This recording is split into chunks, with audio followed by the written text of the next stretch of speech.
We are in the burial ground of Byfield Parish. Byfield Parish may be tiny, and it is. It's a small location. It's about a mile and a half in every direction from the building that's over to my left here, the old Byfield Parish Church. It is not a town. Many people think it is because it has a post office, but no, it's a parish. And this is an idea that comes from Puritan times. As the children began to farm lands further and further from the coast, they needed to go to church. It was the law of the land at the time, and it was too far to go in an ox cart 4 or 5 miles to worship, especially in the dead of winter. And so they would build a parish church so that the children could meet their obligation, they could worship, and they wouldn't have to suffer so much going in those long, long directions. The folk buried here, not all of them, of course, but some of them had enormous impact on the American scene. The Byfield Parish Church was founded, was planted, it was settled by a woman, and that was Puritan times. It was settled in 1702. The first settlers had not been here 100 years yet. They landed in 1630. And a woman, her name Mehetabel Sewell, married William Moody, so she's Mehetabel Moody. She was the one who worked to have this church placed here for the friends and neighbors she had around this district, and I'm standing beside her gravestone.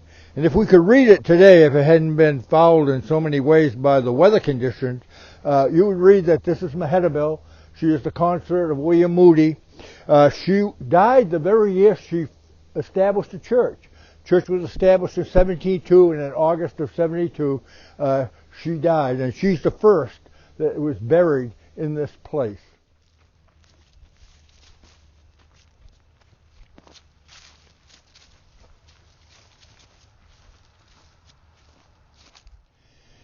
This gravestone, which unfortunately has received damage, was a little higher.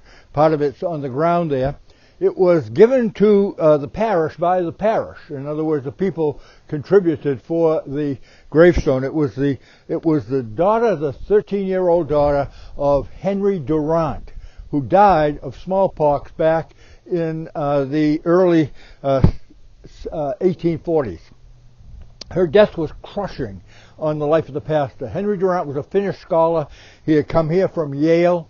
He taught at Governor Dummer Academy down the road. He was well received. And why he is of general interest in the country, just beyond Sarah dying and his own condition, not being able to function as pastor after her death. He was so emotionally distraught. Well, they tried a number of things here, first of all, to keep him here doing something other than preaching. And one of them was to teach at Governor Dummer, because he did teach on occasion down there, and they wanted him to be one of the teachers, but it didn't work. Then they tried to put him, install him, let's say, as the head of a factory that was down at the Byfield Falls, down on the river. But he didn't have a business mind, or he was just not geared in that direction. So finally, about 1853, he got in a ship and he sailed out to the West Coast. Long travel in those days. And he landed in Oakland, California. And in Oakland, he claimed he had a vision. And his vision was to establish a Christian school, a Christian college. And he did. And if there is a God, and there is, he certainly opened up the door for Henry. And Henry founded the Christian school there in Oakland that grew into the college, a Christian college. And now today it's still there. It's the University of California. So there's a very real sense in which this young lady's death, when she was an early teenager, eventuated in the establishment of the University of California.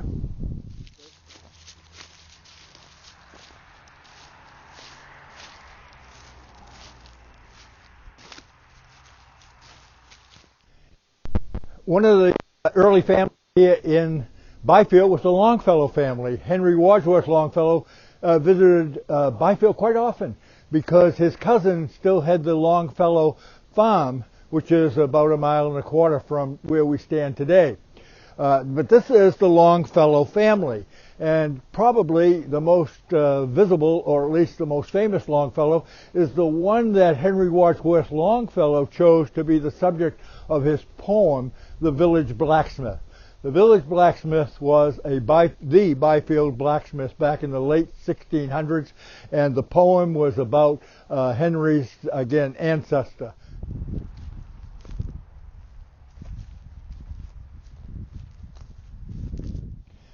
This is the tomb of the third pastor of the Byfield Parish Church, whose name, ironically, was Parish. Parish was the pastor of the parish. His name was Elijah Parish. He was the third pastor of the Byfield Parish Church. A young man came down from southern Maine, when Maine was still really part of Massachusetts, to study at Alabama, and he had no money.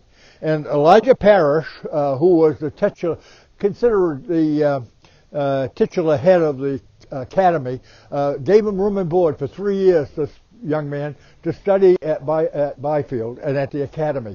And by then, Byfield Academy, the Governor Dummer Academy, was the only school feeding Harvard. Well, when this young man went home and tried to show his appreciation for what the pastor had done for he and his new wife when they had their first boy, he named him for the pastor, Elijah Parish Lovejoy. And if you know American history, you'll know that Elijah Parish Lovejoy became an abolitionist. And he gave his life to ending the slave trade and ending slavery in America. And he literally gave his life. He was assassinated defending the printing press out in Illinois. His younger brother, Owen Lovejoy, was with him at the time and picked up his brother's cause. Well, Owen Lovejoy became best friends of Abraham Lincoln. And it's arguable that Owen Lovejoy moved Abraham Lincoln from just wanting to save the Union to wanting to free the slaves. And in a very real way, it is again arguable that from this man's name and what flowed from it in terms of people, this is the beginning of the Emancipation Proclamation here in this burial ground at Byfield.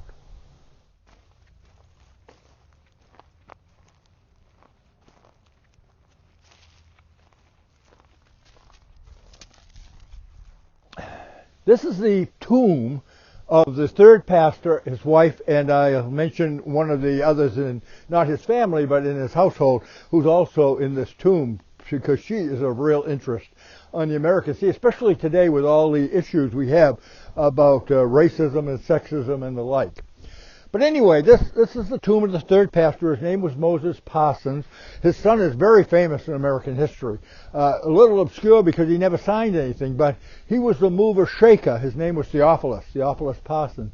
He was the mover shaker that got us the Massachusetts Constitution first, and then was the model for the federal Constitution, which he was responsible for getting ratified because he changed John Hancock. You think of John Hancock probably in terms of the Declaration of Independence. He signed it with such a flourish. But John Hancock was the governor of Massachusetts, and he wanted free country. He wanted the Declaration of Independence to certainly achieve its ends, but he did not want a United States of America, because Massachusetts was the most powerful colony, and he was the most powerful governor, and he feared that if all the colonies came together as states and as a country, there would be a president over the states, and therefore it would diminish his role. And it was the son of this man, Moses Parsons, Theophilus, who talked him out of it. He said to him basically, look, if you stand for ratification in Massachusetts before Virginia ratifies, you may be President of the United States and not George Washington. Well, it didn't work out that way, but it was enough to get him to ratify. So that's how that came about. But an interesting fact about this tomb is it contains a black servant woman. Her name was Violet. She was in the household of the pastor. The Byfield Parish Church at that time had the most prolific anti-slavery writer in the American colonies. His name was Benjamin Coleman. Lives about 4 or 5 houses down the road. He died a long time ago. But anyway, so finally he put the pastor on kind of a summons, and he said, "You get rid of those, or free them, free those 2 men and that woman, Violet, and even though they're not field slaves and they're not being treated that way. They should be freed. And so Moses went into his living room and freed them. And the two men got up and left, and they wanted to free them. But Violet said, "Oh no, master. You have had the best of me. You are going to get the worst. I am yours till I go. And if not you, your children." And that proved true. So when Violet had passed away in her 90s, they had a funeral, and Violet is buried in the family tomb. And when she would go to the doctor in her old age, she had rheumatoid arthritis, and he could do nothing for her back in the 1700s. And so finally he said, "Violet," he said, "don't keep coming to me. There's nothing I can do. You just kind of try to bear up under it." And she looked at him and she said, "Well, Master had it," that's Moses Parsons, "and Susie, that's the wife, and William, that's one of the sons. They all have it. I guess it runs in our family." Quite a statement from a girl that was bought in Gloucester when she was 13 years old and lived her whole life in the Parsons family and considered herself part of it in her old age just before she died. Well, thanks for accompanying me on at least this kind of sketchy walk through the Byfield Parish burial grounds. If you ever get into this area, you might find it an interesting place for your own visit. I trust that at least it gives you something of a flavor of what was happening 400 years ago in the New England scene and how really significant these folk were in giving the land of liberty the freedoms that we enjoy today.